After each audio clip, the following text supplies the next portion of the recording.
Real life Yu-Gi-Oh! Is here. Hello guys and welcome back to another cold episode. On today's episode, I wanted to talk about some tech that was just revealed for the TCG community, but it's not coming from Yu-Gi-Oh! Nor is it coming from Konami. In fact, it's coming from a VTuber agency.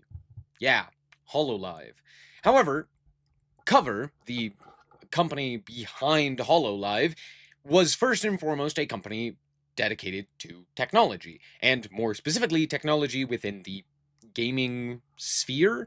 And with that, they have just announced or showcased some technology that is in development, which is basically a way to play a TCG just like you would in Yu-Gi-Oh! With holograms and holographic ideas present, right?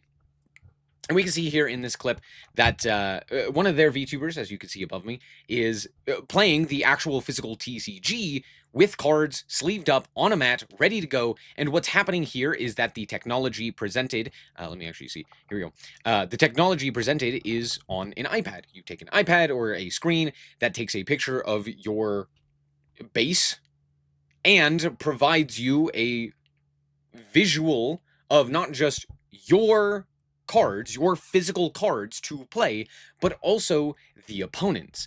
And what makes this so interesting is this is the best way, at least from what we've seen in the TCG sphere, to actually play an online match against another person, right? Similar to those remote duels that Yu-Gi-Oh! Has been doing, this is just an insane addition to that idea, right? Actually being able to play across the world with the physical cards. And it means that pretty much anyone can pick up the cards, the actual physical TCG cards, and still have a way to play. Even if, for example, for me, I don't have access to anywhere that has the Hololive TCG actually running games because, I mean, I live in America. They just don't do that here, right?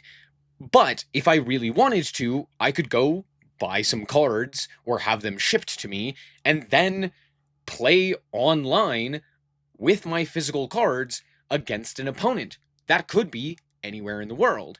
The difference between this and something like an online simulator or something of that nature is the fact that you still get access to those physical cards. You still get to play with those physical cards. And unlike a lot of those other online TCGs, you are still playing fully manually, right? You get all of that manual experience like you would when you play a regular card game here, right? You can see here all of the stuff is visible, and you can see all of the ideas, and here's their life total, here's their deck and grave and all of that jazz, right? All of that is still easily accessible right here. Now, obviously, this is not something that is available to the entirety of the TCG community at the moment, but for the most part, as a Hololive TCG enjoyer, or OCG, I don't know what it's called, you have the ability to just play out the game, right there and then.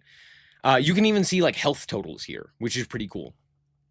But you can also see here is the physical card game, and here's what's actually physically being played. Whereas you can see what is being represented as a game state right here. And it, counts cards. It shows you, highlighted cards and all of that stuff. It's a very massive step forward for the TCG community, because it's doing multiple things. One, it actually gives you an incentive to buy the physical cards, even if you aren't necessarily capable of playing in person all of the time. But then on top of that, it also is giving players the ability to play wherever, right? You just play online utilizing those physical cards, which is really nice, right? That means you can even max out your decks and still have the ability to play online, right? Whereas, if you look at something like Yu-Gi-Oh! Master Duel that has the ability to kind of utilize those same, being able to play across the world or being able to play with anyone at any time kind of ideas, the difference is that you don't necessarily get your physical cards. You don't get that sensation of playing with a physical card game. It's a give and take, obviously, but for the most part, this is just a nice advancement. And it's really cool to see this kind of tech coming to at least TCGs in general. And I mean, let's be honest, this is basically just Yu-Gi-Oh! One step removed, which is very funny. So I just thought I'd highlight this. I think it's a really cool addition to the TCG community, and thought it'd be something worth mentioning. Yeah, that's pretty much it. Obviously, I don't speak Japanese, so I got this from like a clip channel. But yeah, I'll try and leave the stream down below in the comments. But thank you guys so much for watching. Hope that you guys did indeed enjoy. If you did, like this very much, I'll appreciate it. And remember to always stay frosty. Bye-bye.